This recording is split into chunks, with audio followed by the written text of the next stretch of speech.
Very good evening, friends.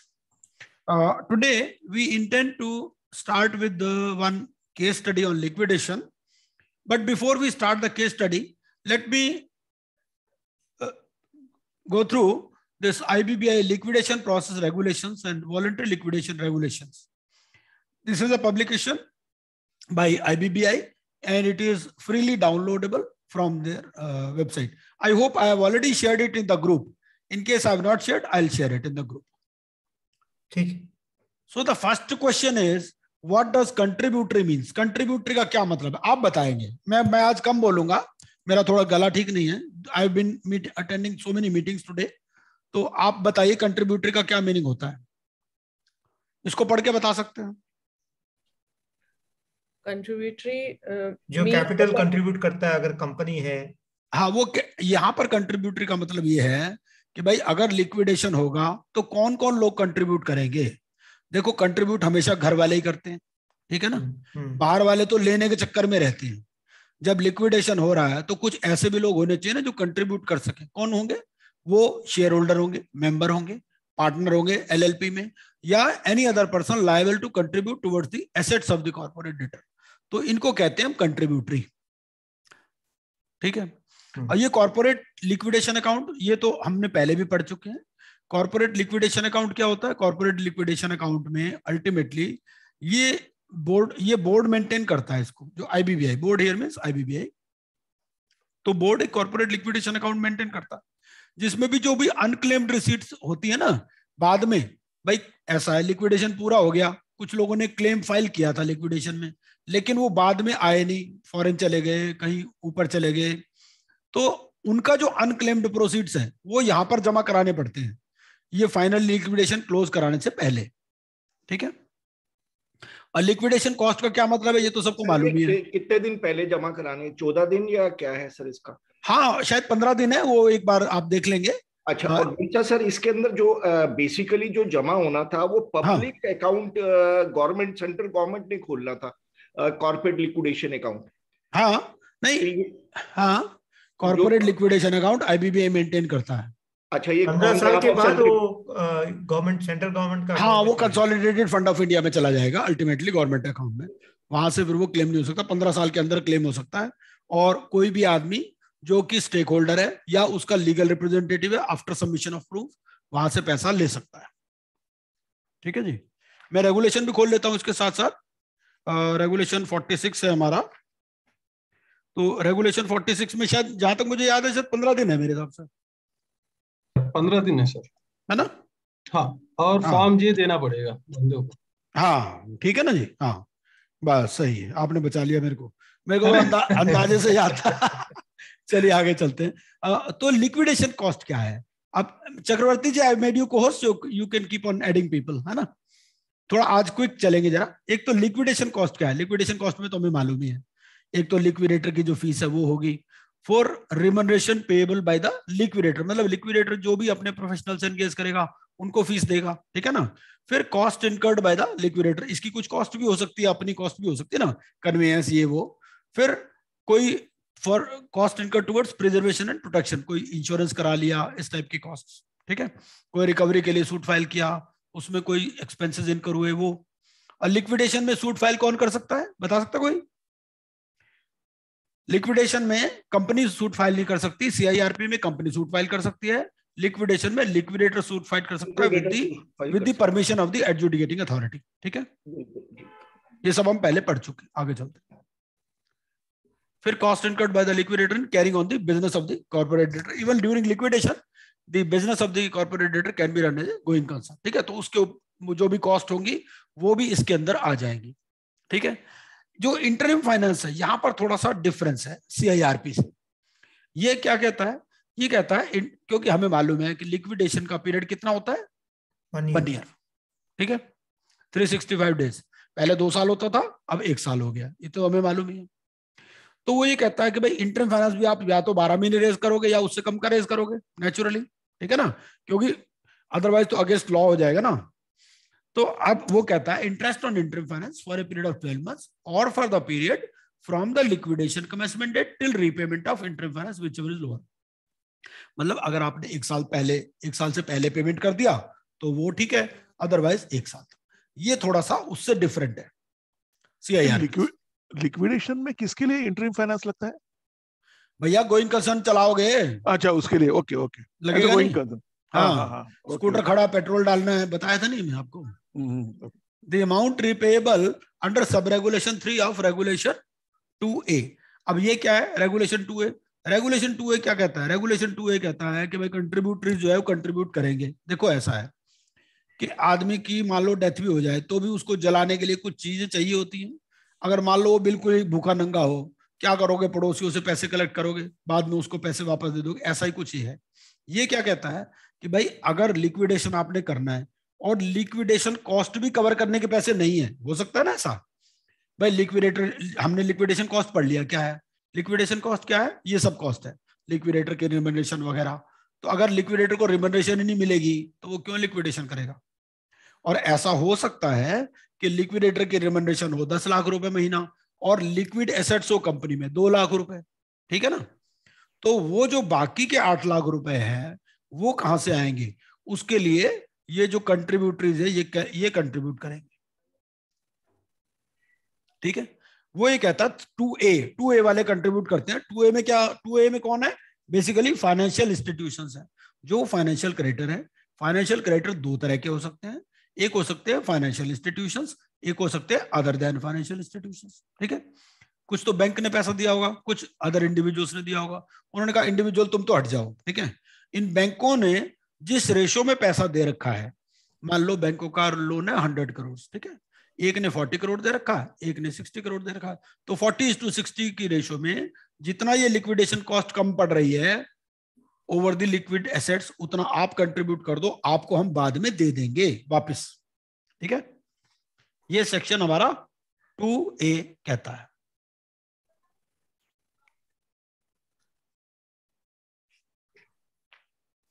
आगे चलते हैं।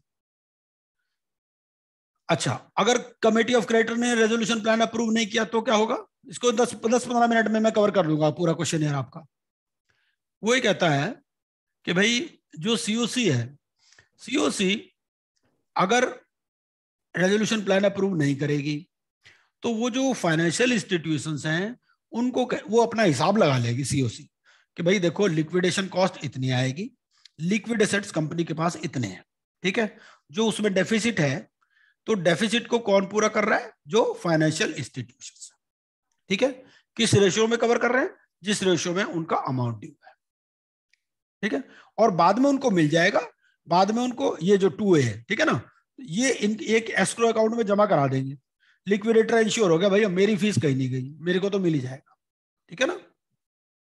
बाद में उनको ये पैसा वापस मिल जाएगा, ये लिक्विडेशन प्रोसेस कॉस्ट का पार्ट बन जाएगा और टुगेदर विद इंटरेस्ट मिलेगा जो बैंक रेट में स्पेसिफाइड है, ठीक है?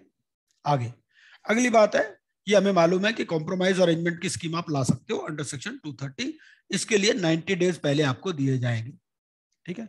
ये आपको ये जो कॉम्प्रोमाइज अरेंजमेंट की स्कीम लाओगे इसके लिए आपको 90 डेज दिए जाएंगे। और जो 29A में इनएलिजिबल है वो यहां पर भी इनएलिजिबल रहेगा, ठीक है? और ये जो टाइम टेकन है ऑन कॉम्प्रोमाइज और arrangement not exceeding 90 days shall not be included in the liquidation period. जो हमारा 365 डेज का लिक्विडेशन पीरियड है उसके अंदर ये जो 90 डेज का पीरियड है इसको हम इंक्लूड नहीं करेंगे, ठीक है? अच्छा, उसके बाद ये कहता है, और इसकी कॉस्ट के बारे में कोई बता सकता है कि इसकी जो कॉम्प्रोमाइज अरेंजमेंट की जो स्कीम लाया भाई कोई कंपनी लाएगी या क्रेडिटर लाएगा, ठीक है? अब इसके दो आउटकम हो सकते हैं, या तो ये स्कीम एक्सेप्ट हो जाएगी या रिजेक्ट हो जाएगी। अगर तो स्कीम एक्सेप्ट हो जाएगी तो कंपनी पेमेंट कर देगी, अगर स्कीम एक्सेप्ट नहीं हुई तो जो एप्लीकेंट है वो भी कर देगा, ठीक है? आगे चलते हैं। वो कहता है कि भाई रिपोर्ट्स कौन कौन सी सबमिट करनी है, ठीक है? इसको एक प्रिलिमिनरी रिपोर्ट सबमिट करनी है, एसेट मेमोरेंडम सबमिट करना है। सीआईआरपी में इंफॉर्मेशन मेमोरेंडम होता है, यहां होता है एसेट मेमोरेंडम। फिर इसमें प्रोग्रेस रिपोर्ट सबमिट करनी है। वहां पर प्रोग्रेस रिपोर्ट की कॉन्सेप्ट नहीं है, लेकिन सीआईआरपी में भी क्या होता है कि जैसे जैसे सीओसी मीटिंग होती है उस सीओसी मीटिंग की डिटेलिंग पूरी एडजुडिकेटिंग अथॉरिटी को जाती है, ठीक है?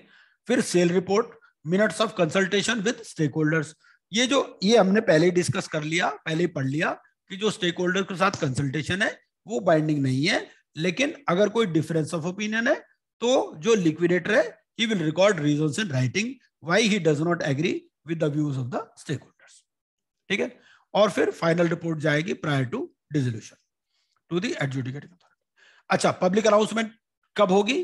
पब्लिक अनाउंसमेंट कोई बता सकता कब होगी, कितने दिन में होनी चाहिए? 5 days लिखा है ना? 5 days में, हाँ। और सीआईआरपी में कितने दिन में होती है? 3 days। 3 days में, ठीक है। सीआईआरपी में फॉर्म नंबर कौन सा होता है? ये, हाँ, और यहां पर फॉर्म भी है, ठीक है। और इसमें क्या होगा कि क्लेम्स तो पहले ही आ चुके हैं, सीआईआरपी में भी क्लेम आ गए होंगे, तो जिनके क्लेम सीआईआरपी में आ चुके हैं वो सबमिट भी कर सकते हैं या अपडेट भी कर सकते हैं। जो उन्होंने पहले सीआईआरपी में क्लेम दिया था वो उसको उस डेट तक अपडेट कर देंगे, ठीक है। Provide the last date for submission और updation of claims which shall be 30 days from the liquidation. तो ये इनको क्या करना है, ये जो सबमिशन है या अपडेशन है ये 30 दिन के अंदर करनी है। सीआईआरपी में कितना पीरियड है? सीआईआरपी में सबमिशन ऑफ क्लेम्स के लिए 14 दिन है, 14 days। 14 days sir. 14 days। देखो जी तजेंद्र खन्ना जी, आपको भी याद हो रहे हैं अब सारे, थोड़े थोड़े, तो यही प्रॉब्लम है, बाकी और कोई प्रॉब्लम नहीं है। तो when does a liquidator submit A preliminary report? इसको प्रीलिमिनरी रिपोर्ट कितने दिन में देनी है? प्रीलिमिनरी रिपोर्ट इसको देनी है 75 दिन में, 75 days। पी से प्रीलिमिनरी, पी से 75 याद रख लेना आप, हाँ जी, ठीक है। तो प्रीलिमिनरी रिपोर्ट इसको देनी है 75 दिन के अंदर, 75 days में from the liquidation commencement date. उसमें क्या क्या रहेगा? Capital structure of the corporate debtor, फिर उसके एसेट्स एंड लायबिलिटीज का estimate based on the books. लेकिन कई बार क्या होता है कि बुक्स रीजनेबल नहीं होती, रिलायबल नहीं होती, तो उस केस में क्या करेगा, ये बेस्ड ऑन, हाँ, वो उनको रीड्रॉ करेगा, ठीक है ना। जो भी उसके पास रिकॉर्ड्स है या जो डेटा है, रिकॉर्ड डेटा क्या हो सकता है? उसके पास क्लेम्स हो सकते हैं, उसके पास बैंक स्टेटमेंट हो सकती हैं, ठीक है। और आरबीआई भी जो है पैन वाइज बैंकर्स का डेटा मेंटेन करता है, तो आरबीआई से भी आप निकाल सकते हो कि कौन कौन से पैन में कौन कौन से बैंक अकाउंट है। आप जो इंफॉर्मेशन यूटिलिटी है वहां से भी कुछ इंफॉर्मेशन निकाल सकते हो। तो वो सारी इंफॉर्मेशन कंपाइल करके आप क्या करोगे, ये जो है अपना अकाउंट्स बनाओगे उसके बाद में, और यहीं पर ये बता देगा कि भाई इसको कुछ और इंक्वायरी भी करनी है क्या, रिलेटिंग टू प्रमोशन, फॉर्मेशन और failure of the corporate debtor. जैसे वहां पर सीआईआरपी में क्या कॉन्सेप्ट है? सीआईआरपी में कॉन्सेप्ट है वही 75, 115 और 135, ठीक है ना। Formation of opinion, determination and filing with the adjudicating authority. यहाँ पर क्या है, यहाँ पर ये है कि इसको पहले से बता दो भाई तुम कोई इंक्वायरी वगैरह करना चाहते हो, फॉरेंसिक ऑडिट, ट्रांजैक्शन ऑडिट जो। अच्छा, उसके बाद में प्रपोज्ड प्लान ऑफ एक्शन, भाई आप करोगे कैसे ये लिक्विडेशन, और टाइमलाइन बता दो कैसे करोगे, और एस्टिमेटेड लिक्विडेशन कॉस्ट। अब एक जो चीज है, जितनी भी प्रोग्रेस रिपोर्ट जाती हैं, हर एक प्रोग्रेस रिपोर्ट में ये बताएगा कि भाई जो एस्टिमेटेड लिक्विडेशन कॉस्ट है उससे बढ़ रहा है या नहीं बढ़ रहा, ठीक है। मान लो प्रीलिमिनरी रिपोर्ट में ये बता दिया कि भाई मेरी एस्टिमेटेड लिक्विडेशन कॉस्ट 2 करोड़ रुपए, ठीक है ना। तो जितनी भी प्रोग्रेस रिपोर्ट जाएंगी उसमें ये बताएगा कि भाई मेरा अभी भी with in estimated reasonable cost है, लिक्विडेशन कॉस्ट है या नहीं है, ठीक है। नहीं है तो रीजन। अगला, क्या अर्ली डिसोल्यूशन हो सकता है? हो सकता है सर, यस हो सकता है। वो कहता है कि अगर इसको लगता है, लेकिन एक इसमें इंपॉर्टेंट चीज जो है वो ये है कि पहले इसको प्रीलिमिनरी रिपोर्ट बनानी है, ठीक है। प्रीलिमिनरी रिपोर्ट बनाने के बाद ही अप्लाई कर सकता है, उससे पहले नहीं कर सकता। दोनों इकट्ठे अप्लाई होंगे सर, ठीक है। हाँ जी। तो अब after the preparation of the preliminary report, ठीक है, ये कहता है रेगुलेशन कि भाई जो रियलाइजेबल प्रॉपर्टीज हैं corporate debtor, they are insufficient to cover the cost of liquidation process, ठीक है। भाई कुछ है ही नहीं कंपनी में, या जो अफेयर्स ऑफ द कंपनी में कोई इन्वेस्टिगेशन की जरूरत नहीं है, ठीक है। तो he may apply to the adjudicating authority for early dissolution of the corporate debtor and for necessary directions in respect of such dissolution, ठीक है। आगे चलते हैं। अच्छा, process of submission of proof of claim क्या है टू द लिक्विडेटर? इसके अंदर फॉर्म्स है, ठीक है। तो फॉर्म सी किसके लिए है? ऑपरेशनल क्रेडिटर के लिए, ठीक है।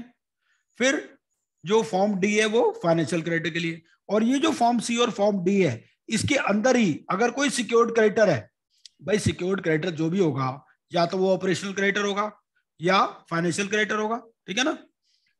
तो जो ऑपरेशनल क्रेडिटर है वो फॉर्म सी के अंदर ही बता देगा कि वो रिलिंक्विश करना चाहता है या एक्सरसाइज करना चाहता है अपनी सिक्योरिटी, ठीक है। ऐसे ही फॉर्म डी में जो फाइनेंशियल क्रेडिटर है वो बता देगा कि भाई वो रिलिंक्विश करना चाहता है या नहीं, यस नो। ये फॉर्म सी फॉर्म डी के अंदर ये कॉलम है। फिर अगर कोई ये सेक्शन 52 का इसमें आता है ना? हाँ 52, राइट, हाँ बिल्कुल ठीक है। और ये ऑपरेशनल क्रेडिटर जो करते हैं उनका जो सिक्योरिटी रहता है, सिक्योर्ड एसेट्स, ये सब हाइपोथिकेशन वाला रहेगा ना, मोबाइल्स रहेगा ऑपरेशंस के लिए, क्योंकि ऑपरेशंस कॉस्ट है, ये तो कोई फाइनेंशियल कॉस्ट नहीं है, लोन भी लिया हुआ, मॉर्गेज भी तो नहीं रहता, तो इनके लिए तो मोबाइल्स का ही रहेगा ना ज्यादातर। नहीं देखिए ऐसा सिक्योरिटी मैं नहीं, अब जैसे कई बार क्या होता है, मान लो किसी ने किसी से प्लांट एंड मशीनरी ली, ठीक है ना, तो जो कई बार जो प्लांट एंड मशीनरी सप्लायर होते हैं ना वही फाइनेंसिंग भी कर देते हैं उसका तो उस तरह से कुछ भी रह सकता है, ऐसी कोई बात नहीं। बहुत सारी आपने देखा होगा जो मशीनरी सप्लायर्स होते हैं, मशीनरी सप्लायर ही फाइनेंस भी कर देते हैं। ओके ओके ठीक है, तो फॉर्म सी और फॉर्म डी मतलब डिपेंड करेगा, अगर ऑपरेशनल क्रेडिटर तो फॉर्म सी के अंदर और फाइनेंशियल क्रेडिटर तो फॉर्म डी में। अगर कोई वर्कमैन या एम्प्लॉई है, ठीक है, फॉर्म ई। और अगर बहुत सारे वर्कमैन एम्प्लॉई है उनके लिए कोई ऑथराइज रिप्रेजेंटेटिव है तो वो एक क्लेम सबमिट कर सकता है फॉर्म एफ में, ठीक है। और फिर जो बाकी बचे खुचे हैं वो कर सकते हैं फॉर्म जी में। उसके बाद ये कहता है कि रिलिंक्विशमेंट का क्या प्रोसीजर है, वो रिलिंक्विशमेंट का वही फॉर्म सी फॉर्म डी के अंदर कॉलम है, वहां पर भर देना आप, ठीक है। आगे, और अगर इसको 30 दिन के अंदर बताना है, ये नहीं कि ये चुपचाप बैठा रहे, अगर 30 दिन के अंदर ये नहीं बताएगा तो ये मान लिया जाएगा कि रिलिंक्विश कर दिया इसने, ठीक है।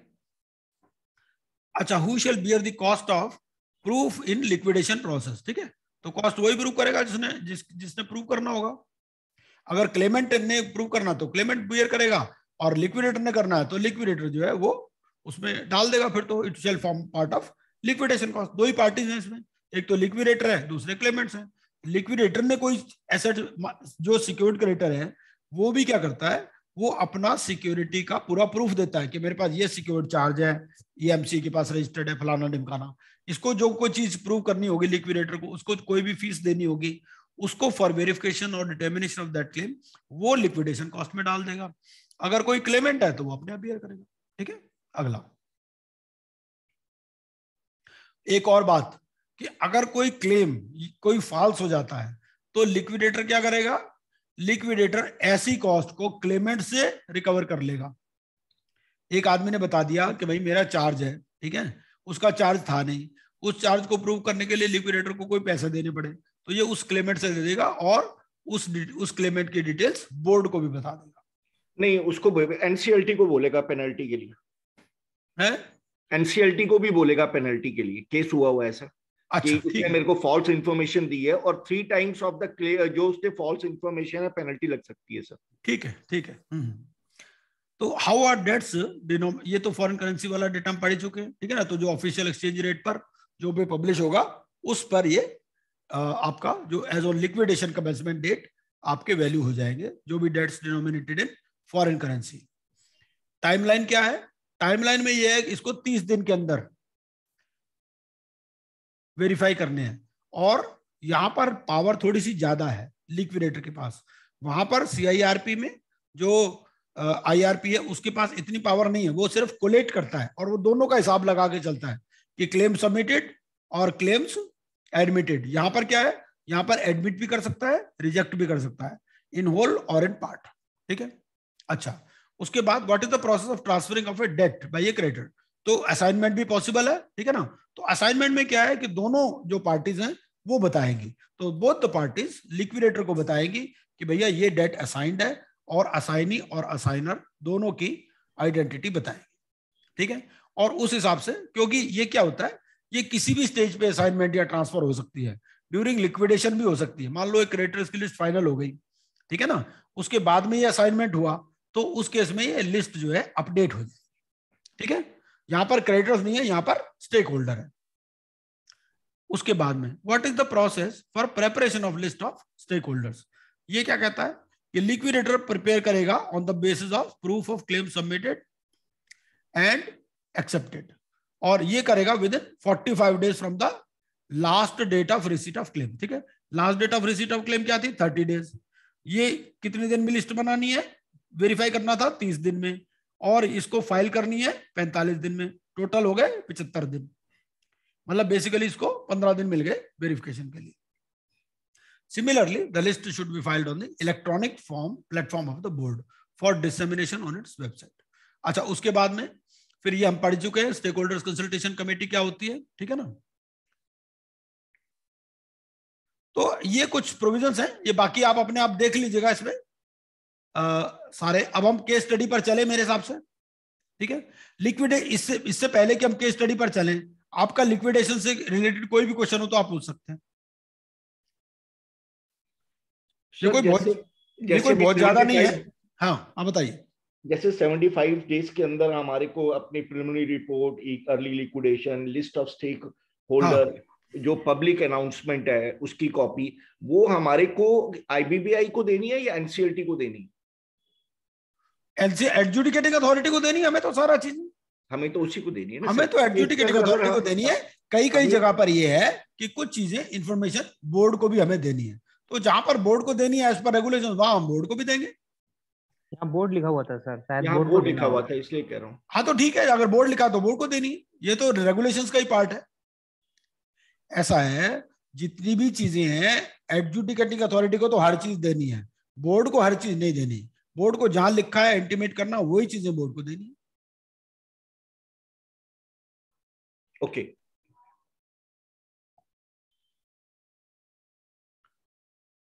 तो अब मैं मेरे ख्याल केस स्टडी पर चल सकते हैं, क्योंकि ये जो है बहुत बढ़िया एफएक्यू है। ये पेज 238 to 255 है, तो 17-18 पेज में आपका पूरा लिक्विडेशन मोटा मोटा कवर हो जाएगा। ठीक है, वैसे भी हमने लिक्विडेशन के तो रेगुलेशंस वगैरह सब कवर किए ही हैं।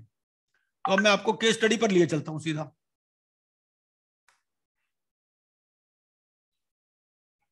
ये हमारी थी case study on liquidation process.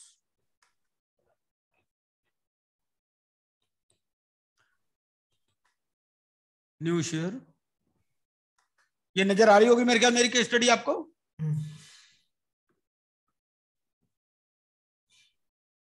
ठीक है जी। एक सबसे ज्यादा क्वेश्चन पूछा जाता है लिक्विडेशन में, कौन से ऐसे एसेट्स हैं जो लिक्विडेशन के रिकवरी में नहीं आएंगे? देखिए ऐसा है, लिक्विडेशन, वो इसका आंसर सेक्शन 36 में दे रखा है, लिक्विडेशन एस्टेट। तो लिक्विडेशन एस्टेट में एक तो सिक्योर्ड क्रेडिटर नहीं आते, सिक्योर्ड एसेट्स जो है अगर वो रिलिंक्विश नहीं करता तो यहाँ पर आएंगे ही नहीं।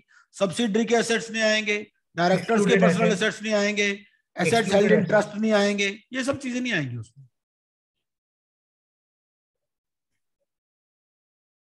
हाँ जी,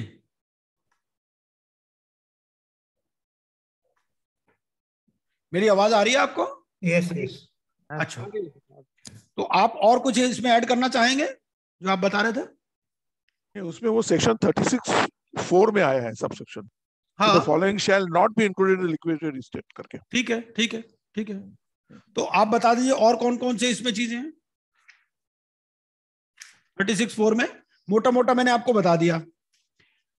Asset owned by third party, हाँ वही, assets owned by third party, assets held in trust, bailment contract, हाँ वो तो सब है। हाँ, वो तो लिक्विडेशन एस्टेट का जो हमने पीपीटी में भी अपने दे रखा है, उसमें इंक्लूडेड क्या है, नॉट इंक्लूडेड क्या है, वहां से आप देख सकते हो। मतलब if you have anything to add to it तो बताइए। वैसे इंडिविजुअल इंश्योरेंस में एक्सक्लूडेड एसेट रहता है ना, एक्सक्लूडेड। हाँ वो अलग, हाँ सिमिलर टू दैट, वही प्रिंसिपल है, लेकिन प्रिंसिपल वही है जो एक्सक्लूड होता है उसमें से। सिक्योर्ड क्रेडिटर अपना एसेट्स अगर नहीं छोड़ता तो आएगा है? अगर सिक्योर्ड क्रेडिटर अपना एसेट्स नहीं छोड़ता है तो नहीं आएगा ना, तो क्यों आएगा? आना वो खुद रियलाइज करेगा, वो नहीं आएगा। अगर छोड़ता है तो आएगा। अगर छोड़ता तभी आएगा नेचुरली, वो वरना क्या, वो तो अपने आप बेच बाच के इसको पैसे वापस देगा ना अगर एक्स्ट्रा होगा तो। अगर एक्स्ट्रा नहीं होगा तो वो अनसिक्योर्ड की लाइन में लग जाएगा। वही सेक्शन 52 है। ये केस स्टडी किन किन लोगों ने पढ़ी है कुछ लोगों ने? नहीं। अच्छा, मैं तो सुबह ग्रुप में डाल दी थी, पढ़ा है, यस सर पढ़ा है। ओके। एंड सर एक ये पॉइंट था, जैसे ये सेक्शन 36 सब सेक्शन 3 में कि assets in security collateral held in financial services providers and are subject to netting and set off in multilateral trading और क्लियरिंग ट्रांजैक्शंस। सर इसका मीनिंग क्या हुआ सर? जो ये इसी में अंदर आता है, the following shall not be included in liquidation estate assets and shall not be used for recovery in the liquidation. तो ये सर पॉइंट बी है उसमें, section 36(4) sub section B 4B 36(4)B। अच्छा हाँ, assets in security collateral held by financial service providers. ठीक है जी। तो एक तो हमें मालूम है कि फाइनेंशियल सर्विस प्रोवाइडर्स कौन होते हैं। थैंक्स जिनसे लिया है। हाँ नहीं, फाइनेंशियल सर्विस प्रोवाइडर वो है जो फाइनेंशियल सर्विसेज प्रोवाइड करते हैं। इसकी डेफिनेशन हमारे को सेक्शन 2 में दे रखी है शायद। यस सर, सेक्शन 2 में होगी या सेक्शन 5 में होगी? सेक्शन 2 में ही होनी चाहिए मेरे हिसाब से तो। Yes sir. ठीक है, तो ये तो मालूम ही है कि कौन है फाइनेंशियल सर्विस प्रोवाइडर। अब बात रह गई उसके आगे की। ठीक है, वो कहता है and are subject to netting and set off in multilateral trading और क्लियरिंग ट्रांजैक्शन। एक्चुअली क्या होता है कि बहुत सारे जो हमारे फाइनेंशियल सर्विस प्रोवाइडर्स हैं, जैसे मान लो कि कोई हमारे पास डिपॉजिटरी है, ठीक है, कोई शेयर्स का डिपॉजिटरी है, हमने उसके पास डीमैट अकाउंट खोल रखा है। ठीक है, अब हमने उसको कुछ सिक्योरिटी दे रखी है कोलेट्रल की। ठीक है, अब उसने भी हमसे कुछ पैसे लेने हैं, तो जो उसने हमसे पैसे लेने हैं वो उसमें से रिकवर करके बाकी का बैलेंस जो है वो यहां पर आ जाएगा। ठीक है, ठीक है, मतलब ये कई बार क्या होता है कि मान लो हमने एफडी दे रखी है उसको, ठीक है भाई, वो कहता है हमारे पास भाई कोई मार्जिन मनी जमा कराओ, हमने एक एफडी दे दी उसको 10 लाख रुपए की। ठीक है, हम उससे डीमैट की ट्रांजैक्शंस करते जा रहे हैं, वो फाइनेंशियल सर्विस प्रोवाइडर है, हमारे लिए वो ट्रांजैक्शंस करता है। उसने हमसे लेने हैं 7 लाख रुपए, उसने जो हमसे 7 लाख रुपए लेने तो 3 लाख रुपए हमारे काम के हुए ना ये। यस सर, वो चीज है। तो वो जो 7 लाख रुपए है वो यहां पर आ गए। ठीक है, yes sir, thank you sir. ये है चीज। चलो बचा लिया आपने मेरे को, आगे चलते हैं। A private limited company namely ABC private limited hereinafter referred to the, ये मैंने बताया हुआ है वैसे उसमें जो लेक्चर है ना मेरा, उसमें बता रखा मैंने बात ये।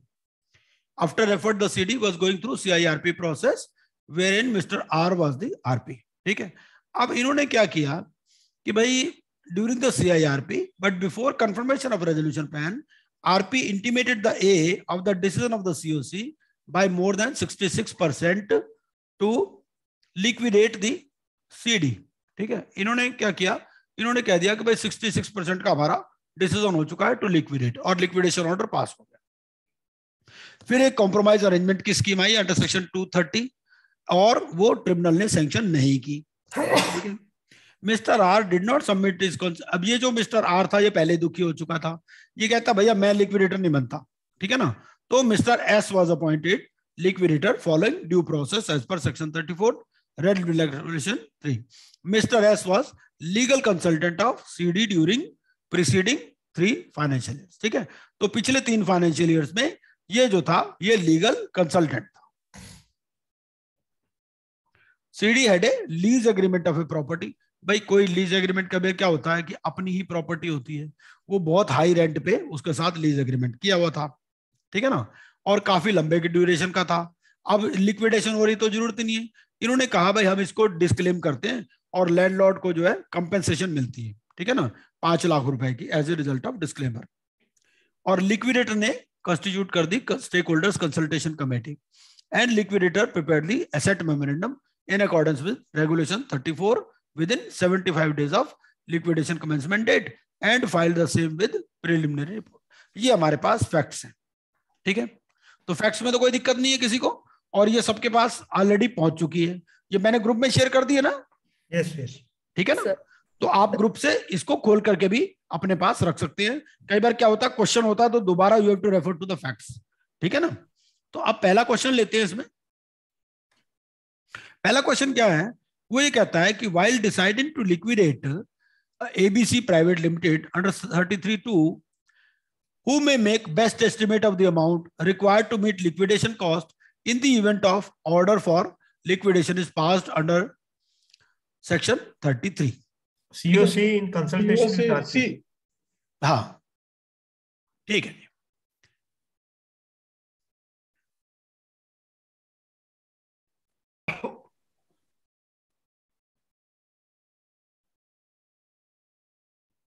आप रेगुलेशन 39(1) देखिए एक बारी जरा।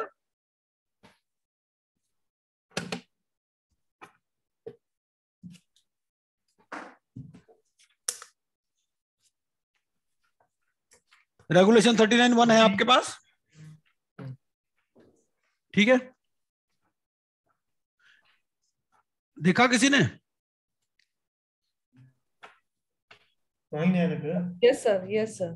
ठीक है, तो क्या आंसर आया इसका? COC। आगे चलें। ये है ना जी आंसर है BFC है सर। आप रेगुलेशन पढ़ो, ये रेगुलेशन निकालो ना, ये रेगुलेशन निकालो 39(B)(1।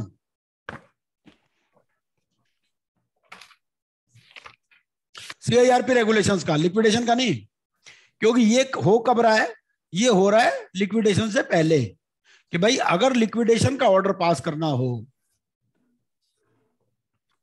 वो तो COC का चेयरमैन तो ये होता ही है, लेकिन अथॉरिटी किसकी है? करेगा COC करेगा, वो RP से डिस्कस करेगा कि अगर आपको लिक्विडेटर बनाएंगे तो आप क्या चार्जेस लेंगे, वो रेगुलेशन 39(5) है। हाँ वो तो चार्जेस की बात हो गई ना। हाँ जी, यहां पर क्या बात हो रही है, ये रेगुलेशन 39(B)(1) पढ़ो एक बार आप। यहाँ भी लिक्विडेशन कॉस्ट की बात हो रही है कि टोटल लिक्विडेशन कॉस्ट क्या होगी। हाँ तो वो डिस्कस करेगा अपना COC 39। उसके बाद जरूरी भी नहीं है वो डिस्कस करे ना करे, बट प्रोविजन है कि वो COC डिस्कस करेगा रेजोल्यूशन प्रोफेशनल से कि भैया अगर आपको बनाया तो आप क्या लोगे हम लोगों से। एक बार सी है ना, है आंसर विल बी सी।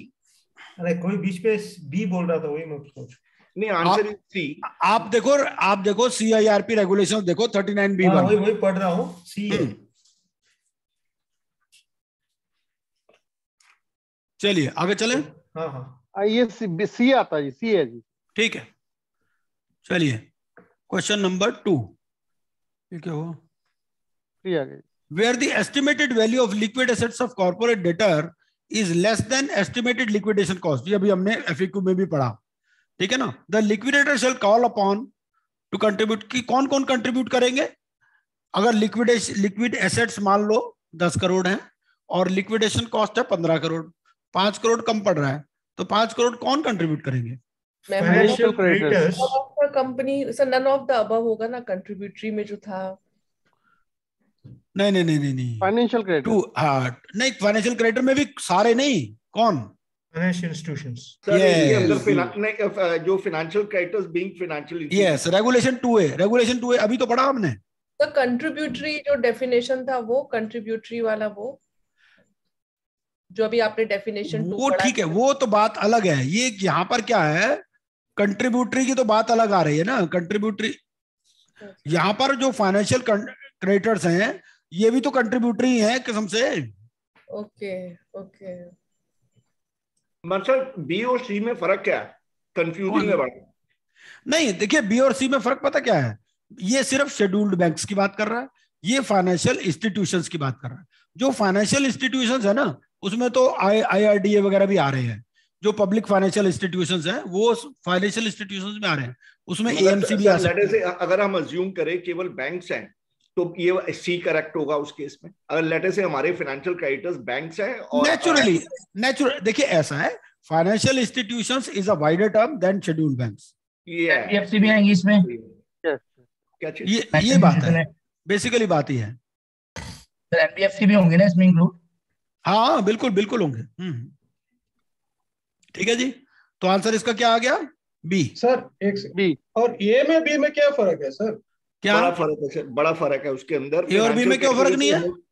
हाँ देखो ऐसा है, फाइनेंशियल क्रेडिटर तो कौन है? जिसने लोन दे रखा है। एक रामलाल ने भी लोन दे रखा है, वो भी फाइनेंशियल क्रेडिटर है। हाँ तो इंडिविजुअल को कह रहा है कवर मत करो। ओके वो कह रहा है कि मोटे मोटे जो मगरमच्छ है उनसे ही लो पैसे, सबसे मत लो। समझ गया सर, थैंक यू। आगे चले, question number 3, who will bear the cost incurred in relation to compromise arrangement scheme? ये इसका भी आंसर मैंने बता दिया था आपको, which was not sanctioned by the tribunal. देखो कॉम्प्रोमाइज या सबसे पहले बात तो ये है कि जो कॉम्प्रोमाइज या अरेंजमेंट की स्कीम कौन कौन ला सकते हैं? कौन ला सकता है ये स्कीम? क्रेडिटर और लिक्विडेटर। अच्छा, कंपनी भी तो ला सकती है। यस, ए और बी मिल के ला सकता है, लेकिन प्रपोजल देगा बी। अब आप बताइए इसमें कौन कौन सा होगा? अगर सैंक्शन, भाई दो बातें होगी, या तो सैंक्शन होएगी या नहीं होगी। अगर सैंक्शन नहीं हुई तो कौन करेगा बियर? तब क्रेडिटर करेगा जो लेके आया। हाँ क्रेडिटर, बी वाला। बिल्कुल बिल्कुल। हो गया तो कॉर्पोरेट करेगा। हाँ बिल्कुल। अगला क्वेश्चन बढ़ते हैं। अब इनमें से अगर कोई सवाल आ जाए तो देखो ये तो आपको 100% सही होने चाहिए और आ सकते हैं ये। Will Mr. S be considered independent to be eligible for appointment as liquidator? भाई हमने एस के फैक्ट्स पढ़े थे। एस क्या था? एस एक कॉर्पोरेट समथिंग लीगल कंसल्टेंट था, सीडी का। ठीक है, लीगल कंसल्टेंट में हमें क्या है कि कुछ परसेंटेज की भी हमें कुछ बात याद आ रही है। 10%। ठीक है ना, 5%, एक जगह 10 होती है, एक जगह 5 होती है। 5 होता है सीआरपी में। हाँ ठीक है जी, ठीक है जी, 10% होना चाहिए। तो अब आप यहाँ बताइए इसके हिसाब से क्या आंसर होगा हमारा? अभी अपने को उसमें दिया नहीं है ना 5% 10%, वो तो क्लॉज नहीं था ना वहां पे। यहाँ दे दिया ना। Yes, he can be appointed if he had any transaction with CD contributing 10%. हाँ तो ये यहाँ दे दिया ना क्वेश्चन में। ओके फाइन फाइन, ठीक है। यहीं पे पूछ रहा है ना वो। नहीं यहाँ पर तो नहीं दिया उसने। यहाँ पर दे दिया लीगल कंसल्टेंट है और डिटेल फैक्ट्स वहां पर दे दिए। जब आपसे पॉइंटेड क्वेश्चन पूछा, कंफ्यूज हो गया था कि वहां पे परसेंटेज नहीं दिया है तो प्रॉब्लम नहीं, वहां नहीं दिया। एक्चुअली क्या होता है, इवन जब आप केस स्टडी भी अटेम्प्ट करेंगे उसमें भी ये रहता है कि ऊपर जो लिखा होता है उसका खास मतलब नहीं होता।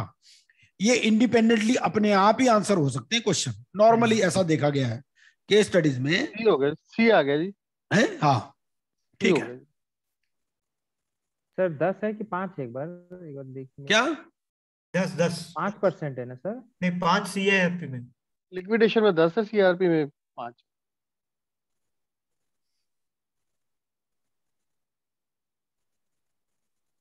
चलिए आगे बढ़े।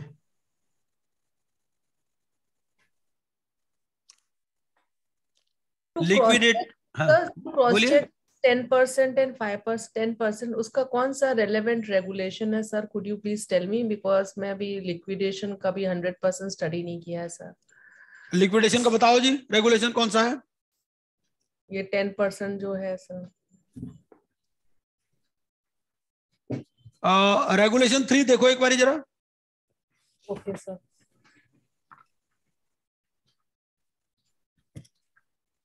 Regulation 3, correct. Yes sir, eligibility for appointment as liquidator sir। हाँ पढ़ना जी, क्या लिखा है?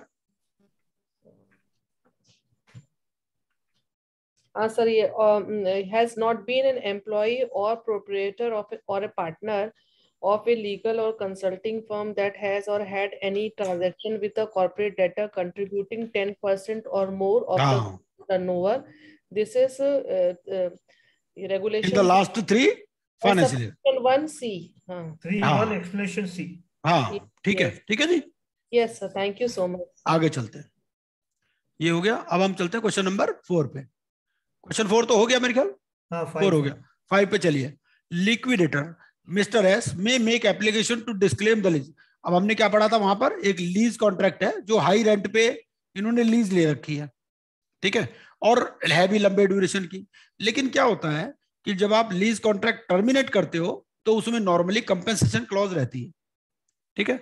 तो इसमें कंपेंसेशन क्लॉज है, वो कहता है कि भाई लैंडलॉर्ड को जो है उस पर कंपल्सेशन के हिसाब से 5 लाख रुपए देने बनते हैं, तो वो इस ट्रांजेक्शन को डिस्क्लेम करना चाहता है, ये लीज प्रॉपर्टी वाली ट्रांजेक्शन।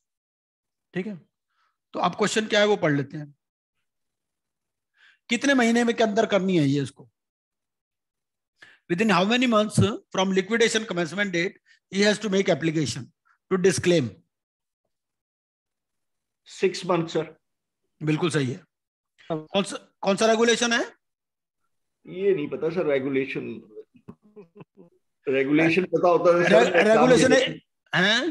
रेगुलेशन पता होता तो एग्जाम दे देते सर। रेगुलेशन 10(1) पढ़ना एक बार जरा, मैडम आप पढ़ो जरा।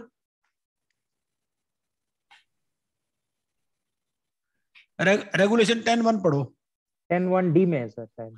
हाँ पढ़ो एक बार जरा, क्या लिखा? Any part of the property of a corporate debtor consists of land burdened with onerous covenants, shares or stocks, any other property which is not sellable or unprofitable contract. Liquidator may, notwithstanding blah blah blah, make an application to adjourn within 6 months from the LCD or such extended period as may be allowed by the adjudicating authority. तो B होना चाहिए। Yes, हाँ, इसीलिए मैं regulation कह रहा था पढ़ लो, कि रेगुलेशन पढ़ने से थोड़ी और आंखें खुल जाएगी। ठीक है जी। तो ज्ञान चक्षु और थोड़े बड़े हो जाएंगे। चलिए आगे चलते। तो आंसर इज डी है, बी।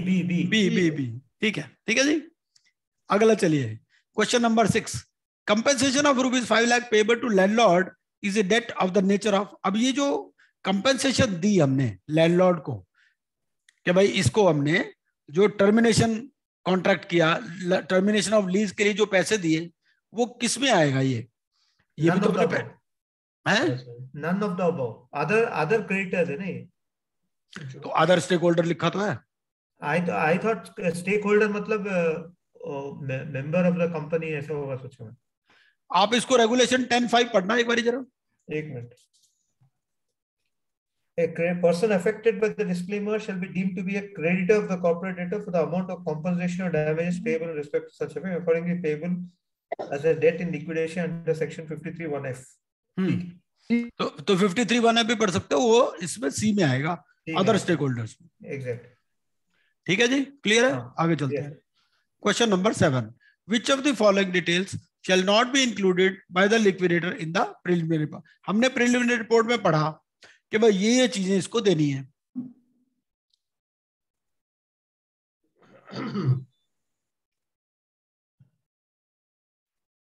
देखो पहला पॉइंट तो था ही उसके अंदर, कैपिटल स्ट्रक्चर तो देनी है। बी होना चाहिए। बी का कोई जरूरत नहीं है। Yes sir. Whether he intends to make further inquiry relating to promotion, formation of failure of। B होना चाहिए। मान लीजिए इंक्वायरी कर भी रहा हो तो फेलियर ऑफ नहीं, उसको लिक्विडेशन कॉस्ट कहाँ देनी है? प्रोग्रेस रिपोर्ट में कहाँ देनी है? फीस या रेम्यूनरेशन? प्रिलिमिनरी रिपोर्ट में तो नहीं देनी उसको। तो ये कहना है भाई, अगर ये जो है आप एक इसमें ये पढ़ना रेगुलेशन जरा, regulation 13।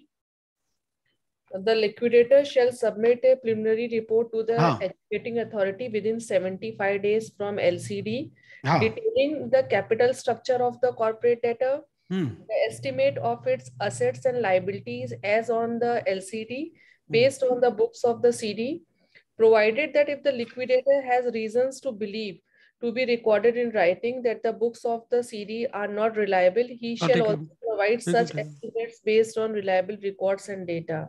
Whether he intends to make further inquiry in any matter. तो इसका मतलब बी तो है ना? बी तो देना है। बी है सर। तो जो बी बोल रहे थे वो तो गलत है। गलत है। चलो सी पढ़ो। मेरे हिसाब से तो सी नहीं देने की जरूरत है उसको। नहीं, लास्ट पैराग्राफ है, the proposed plan of action for carrying out the liquidation including the timeline। वो भी है। सी कह रहा हूँ मैं, सी नहीं देना। Details of fees. Liquidation cost sir वो आएगा, एस्टिमेटेड लिक्विडेशन कॉस्ट में आएगा 13 का डी में। नहीं वो तो ऐसा है ना, वो कह रहा है कि भाई अगर आपकी जो एस्टिमेटेड लिक्विडेशन कॉस्ट है वो बढ़ रही है तभी आपको देना है, वरना क्यों देना है ये? क्योंकि हाँ ये सर 4 चीजें ही आनी चाहिए। क्लास चल रही मेरी। Capital structure, estimates of assets and liability, फिर अगर if required then further inquiry, and fourth one is proposed plan. So details of this is nowhere mentioned. Yes, ठीक है, क्लियर है? Yes sir, thank you sir. अब याद रहेगा, आगे चलते हैं। Question number 8। Which of the following statement is correct about asset memorandum? Asset memorandum, liquidator shall make available asset memorandum within 7 days of request. Asset memorandum shall not be accessible to any person during the course of liquidation unless permitted by adjudicating authority. Asset memorandum shall be accessible to all stakeholders. None of the statement is correct. बताइए कौन सा सही है? B sir, B बिल्कुल सही है. मेरे को भी बी ठीक लग रहा है. मैं तो I agree with Tajinder Khanna ji. किसी का और व्यू है बी के अलावा? सी बोल रहा हूँ. नहीं sorry which is correct. Adjudicating authority बोलेगा तभी किसी को दिखाएंगे. हाँ ओके बी करेक्ट. तो बी करेक्ट है सर, ठीक है ना? मैं एक्चुअली उसको नॉट करेक्ट समझ रहा था. अच्छा शेल नॉट में. हाँ ठीक है. तो सभी सब एग्री कर रहे हैं ना, बी है. ये आता भी है लोगों को एग्जाम है. हाँ आता है. और जो आता है वही पढ़ाते हैं हम. से 4 क्वेश्चन आपने कवर किए हैं जो आता है सर. ये आज क्वेश्चन पेपर हो रहा है. आया हुआ है, ये भी एग्जामिनेशन में आता है लोगों पे. आज क्वेश्चन पेपर अटेम्प्ट हो रहा है.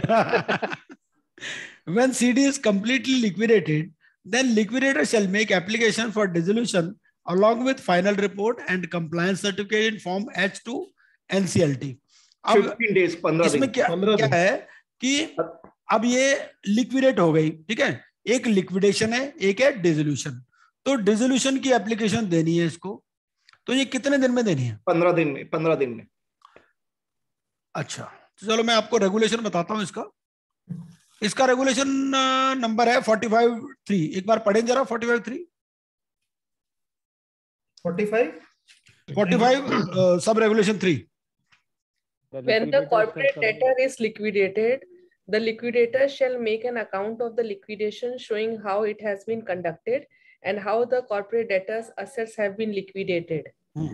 If the liquidation cost exceeds the estimated liquidation cost provided in the preliminary report, 45(3) पढ़ लो ना सीधा 3 पढ़ लो.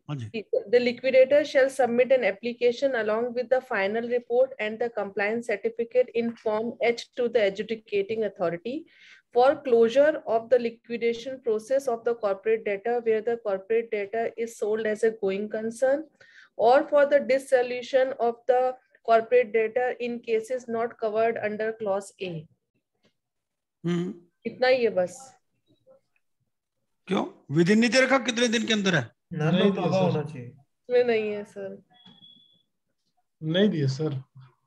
सर ये उसमें था जो फॉर्म्स और चार्ट भेजा था ना. तो फॉर्म के अंदर देख लो आप. फॉर्म में मैंने पढ़ा था सर कितने डेज है. सर इसके लिए सेक्शन 54 देखना पड़ेगा सर. हैं? Section 54 dissolution of corporate. या ठीक है तो सेक्शन 54 देखो एक बार. और वहां से answer none of the above. Sir 46(3) देखिए सर.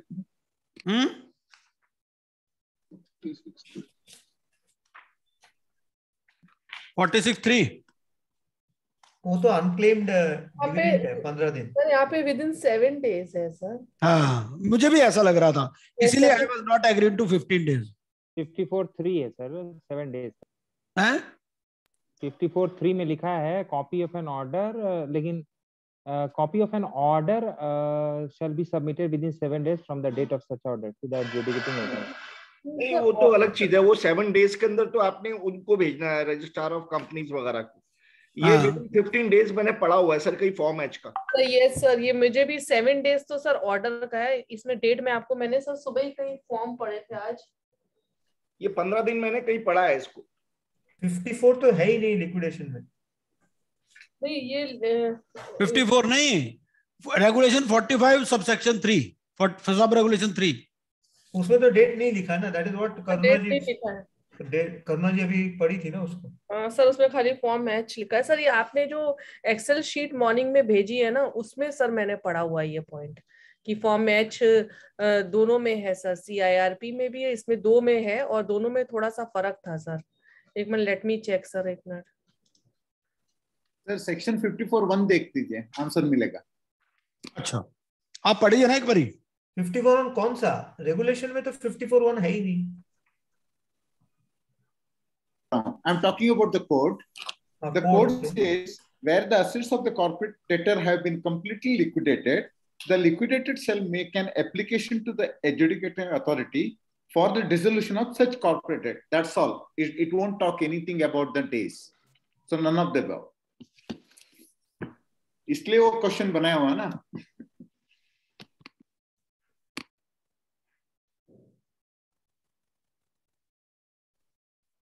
मेरे को दिख नहीं रहा है. बात सही है आपका. वैसे नन ऑफ द अबव होना चाहिए रे. नन ऑफ द अबव आएगा. बिल्कुल ठीक है, नन ऑफ द अबव ही आएगा इसमें. हाँ, बिकॉज़ 45(3) के हिसाब से जाए तो नन ऑफ द अबव लिखना चाहिए.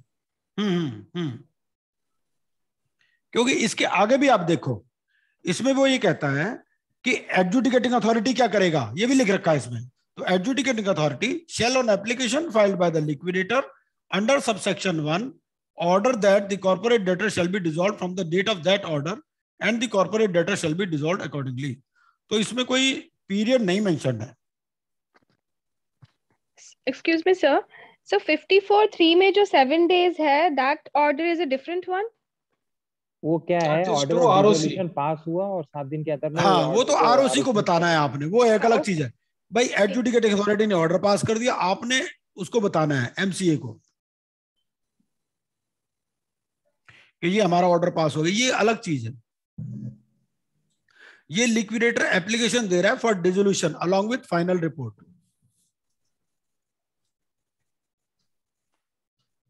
बात ये है ना भाई, देखो उसको ये पता ही नहीं है वो बात, क्योंकि दिन की बात ही नहीं है. जब ये हो गया तो इसको एप्लीकेशन देनी है, कितने दिन में देनी है ये नहीं बता रखा उसमें. वो कह रहा है जब कंप्लीट हो जाए तब आप एप्लीकेशन दे दो, क्योंकि normal period of liquidation is 365 days और बाद में वो एक्सटेंड भी हो सकता है. आपको हर प्रोग्रेस रिपोर्ट में बताना है कि कब तक ये, क्या कोई इसमें डिले भी है, अगर डिले होगा तो कितना होगा, और फाइनल रिपोर्ट के साथ फिर आपको डिले के लिए रीजंस वगैरह बता करके आपको परमिशन लेनी है एडजुडिकेटिंग अथॉरिटी से. तो वो ये कह रहा है जब भी कंप्लीट हो जाए, डेज डूज कुछ नहीं है इसमें, ना 7 दिन, ना 15 दिन, ना 30 दिन, कुछ भी नहीं आएगा इसमें. नहीं सर, इसमें दो चीज है, एक फाइनल रिपोर्ट है और एक कॉम्प्लायंस सर्टिफिकेट. कॉम्प्लायंस सर्टिफिकेट का तो नहीं है डेट, लेकिन फाइनल रिपोर्ट का तो 100% डेट है कहीं पे. अब वो 7 days है ना फाइनल रिपोर्ट तो शायद,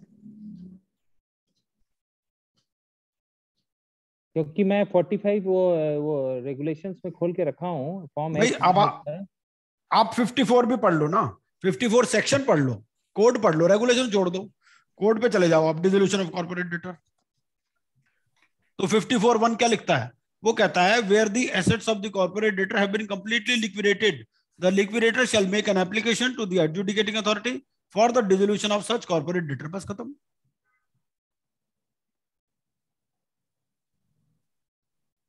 और इसी के साथ वो फिर ये फाइनल रिपोर्ट वगैरह की बात करता है. यहाँ पर 45 रेगुलेशन नंबर आता है.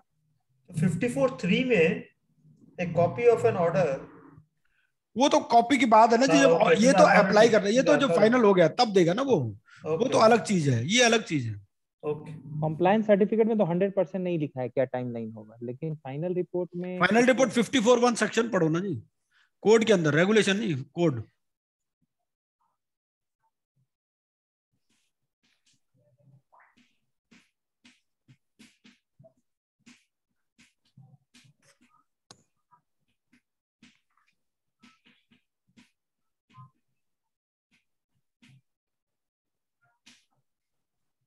ठीक है जी.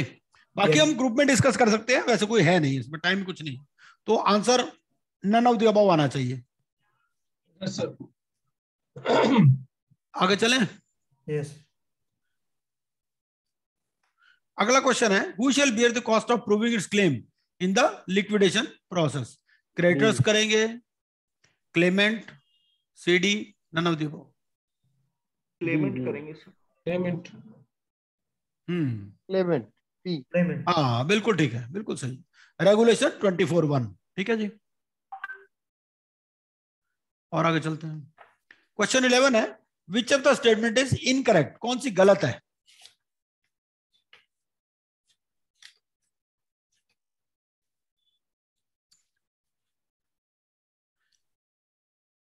The list of stake holders already, ये नंबर 2 गलत हो गया, इसमें इसकी जरूरत नहीं थी.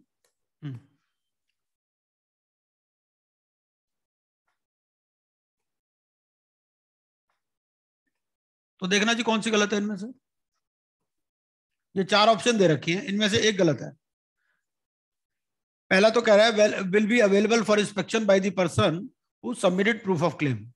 भाई जो लिस्ट ऑफ स्टेक होल्डर है जो ऑलरेडी फाइल्ड है with adjudicating authority, it shall be available for inspection by the person who submitted proof of claim. लगता है सही है ये तो। बी शायद available for inspection by members, partners, directors and guarantors of the CD. हाँ B ही लग रहा है मुझे भी। तो किसी और का कोई दूसरा व्यू है बी के अलावा?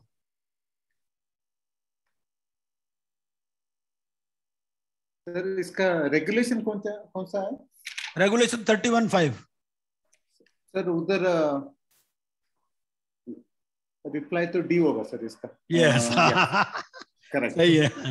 D is the correct reply displayed on the website if any on है ये। तो इसका रेगुलेशन ये वाला पढ़ लो आप। इस रेगुलेशन में इसका रिप्लाई आपको मिल जाएगा 31(5). 31(5) पढ़ लो मैडम, करुणा मैडम पढ़ना जरा 31(5). आपके पास है किताब? मैं पढ़ रहा हूँ। पढ़ो The sir. list of stakeholders as modified from time to time shall be available for inspection by the persons who submitted proof of claim, available for inspection by members, partner, director and guarantors of the corporate debtor। तो भी तो है, ठीक है। Displayed on the website if any of the corporate debtor। ठीक है। ठीक है।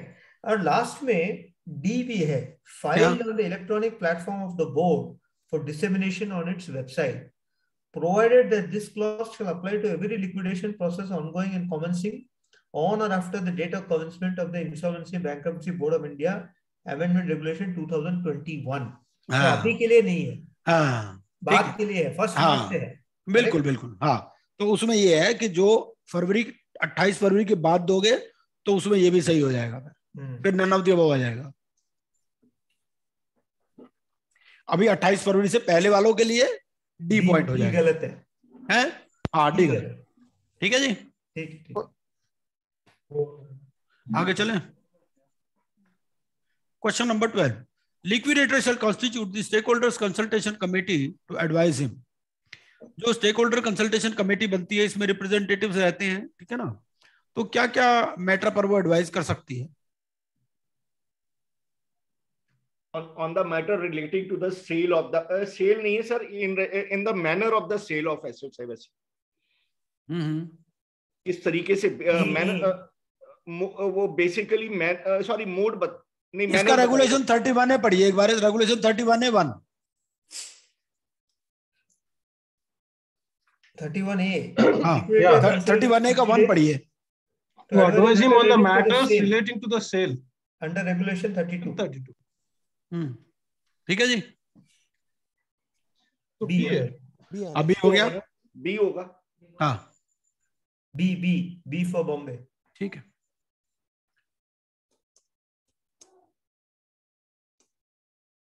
उसके बाद आगे देखें, अगला है जी हमारा,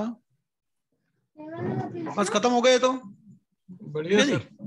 अच्छा इसके अलावा कुछ और भी चीज दिखाता हूं मैं आपको। एक और भी डाला था ना आपने आज? एक और भी डाला था, उसको भी देख लेते हैं। हाँ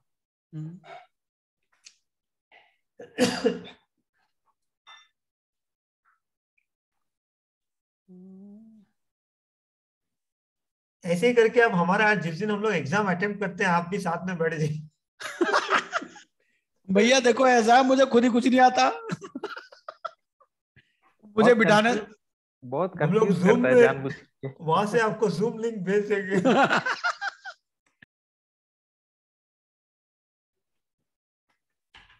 भाई आपका मन तो देखो खुश हो जाता है ना। वो आपको रोज दिखा देते हैं हम, वहां इतने पैसे लगते जाने में, यहाँ फ्री में हम आपको गोवा दिखा रहे रोज। लो जी केस स्टडी पढ़ो ऑन सेक्शन 9। ठीक है, क्या कहता है? आप पढ़िए विश्वनाथ जी, आप पढ़िए। Common Man Projects Private Limited, hereinafter referred to as the Common Man, awarded a contract to Janta Commercial Private Limited, hereinafter referred to as Janta, placing a work order to it for construction of office complex at Bikaji Kama Place, New Delhi. The total contract value was rupees 4,83,46,900 only. Janta completed the awarded project of Common Man. Common Man, in order to discharge his liability, issued 7 post-dated checks dated 15th February 2014, 15th March 2014, 15th April 2014, 15th May 2014, 15th June 2014, 15th July 2014, 15th August 2014 for a sum of rupees 69,06,700 only, out of which only the first check was, थोड़ा नीचे, थोड़ा screen को ऊपर ले जाइए, of which only the first check was honored and the rest were dishonored on presentation. The details of the checks are given below. तो एक ही cheque pass हुआ, तो जो चेक पास हुआ उसको तो छोड़ देते हैं, जो चेक पास नहीं हुए उनमें ये डेट ऑफ डिसऑनर है, ठीक है जी। हाँ जी, अब इन्होंने 15th March 69,06,700 was discharged। अब इससे पहले कि हम आगे जाएं, हम ये भी यहाँ पर देख लेते हैं कि ये ऑपरेशनल क्रेडिटर है या फाइनेंशियल क्रेडिटर है, ठीक है, ऑपरेशनल क्रेडिट, ठीक है जी। तो अब मोटी मोटी बातें हम लिखते रहेंगे कि ये ऑपरेशनल क्रेडिटर का केस है, ठीक है जी। और इसके ये चेक इस डेट को डिसऑनर हो गए। अब इसने क्या किया, इसने मेल भेजी कि भैया हमारी पेमेंट कर दो।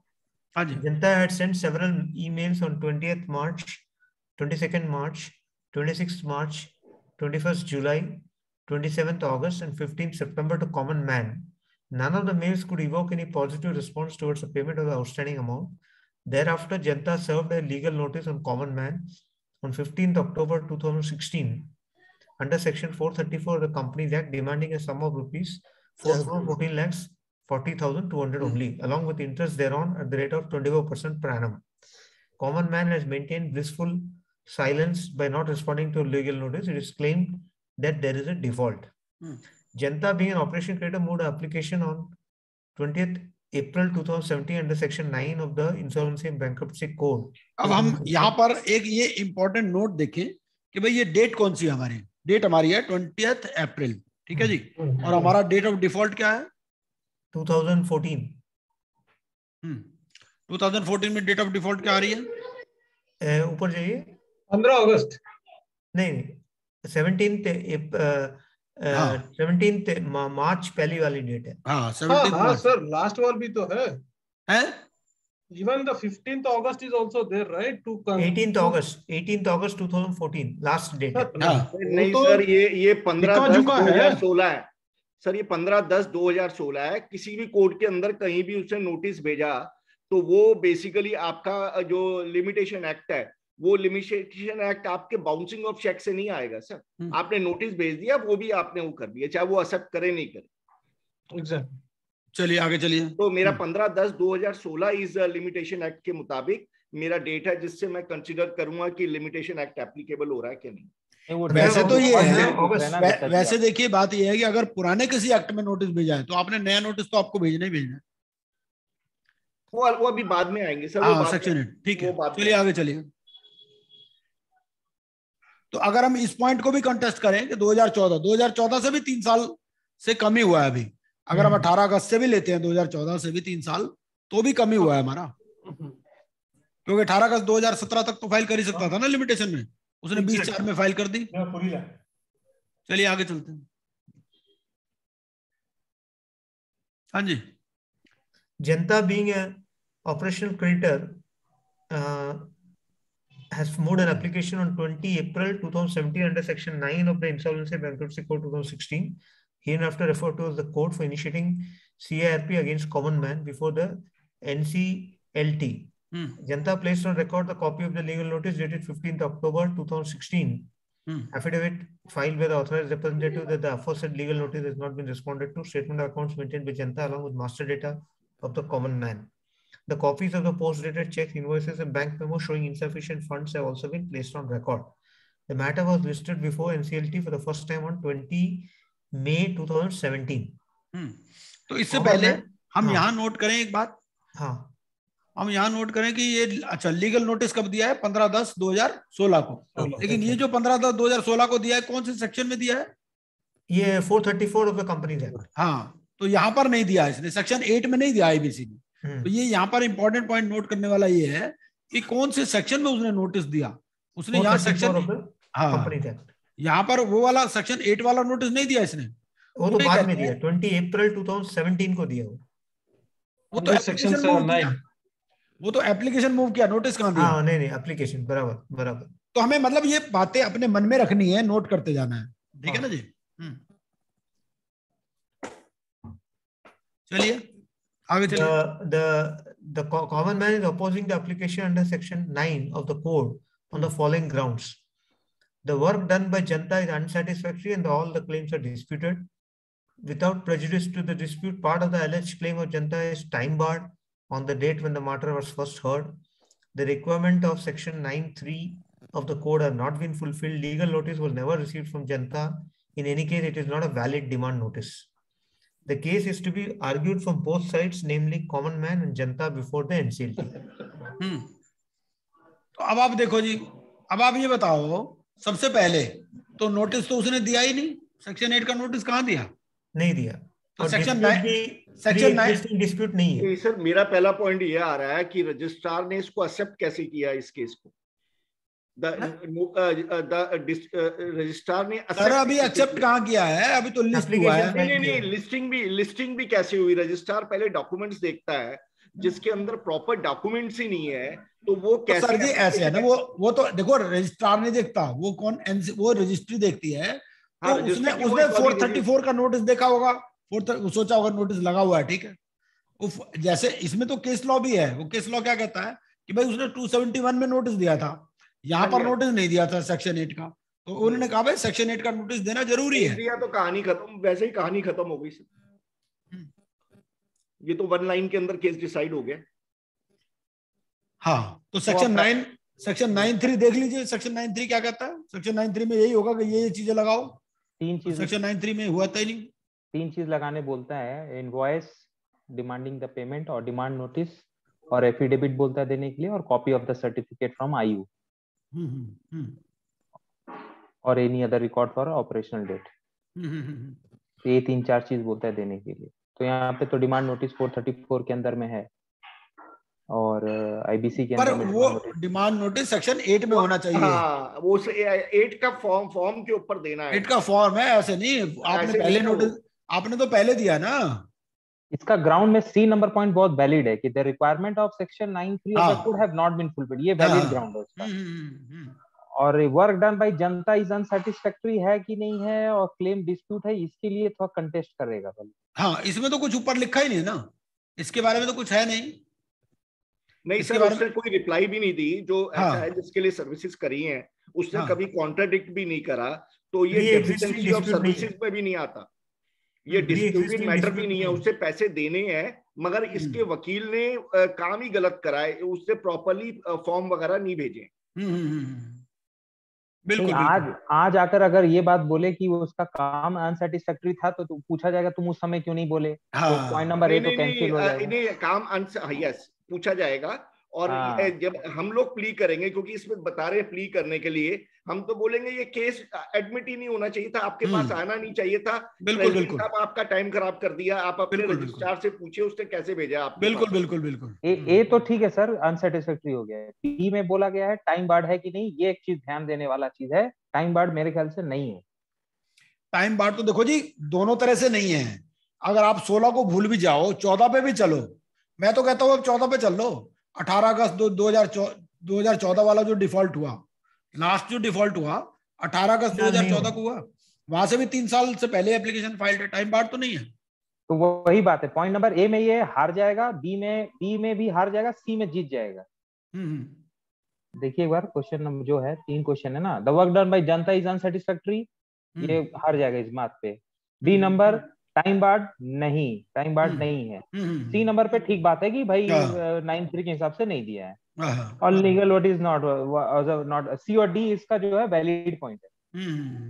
बिल्कुल ठीक है। नहीं, उसके अंदर थोड़ा सा टाइम बार्ड एक्ट के अंदर ये भी प्रॉब्लम है कि आपने लीगल नोटिस तो दे दिया, कोर्ट कहता है उतने पीरियड में केस फाइल करना है।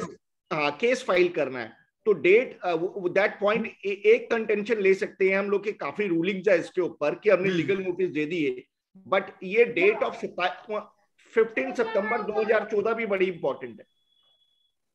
तो ऊपर की डेट है, वो दिख नहीं रहा मेरे को, वो डेट जिसमें 15 सितंबर दिखा रहा हूं मैं, वो भी इंपॉर्टेंट है। ये 18 अगस्त भी इंपॉर्टेंट है। मैं अगर उसकी जगह पे प्ली कराऊंगा, मैं कहूंगा जी 18 अगस्त 2014 को कंसीडर करिए, 15/10/2016 को नहीं किया। इस पीरियड के अंदर 3 साल में मेरे अगेंस्ट केस करना था आपने मेरे अगेंस्ट केस नहीं करा। मैं यहाँ उसकी साइड से बोल रहा हूँ सर। अब आप नहीं तो अब 3 साल से पहले कर तो दिया, फाइल 20 अप्रैल को कर दिया, बाय द वे कर दिया।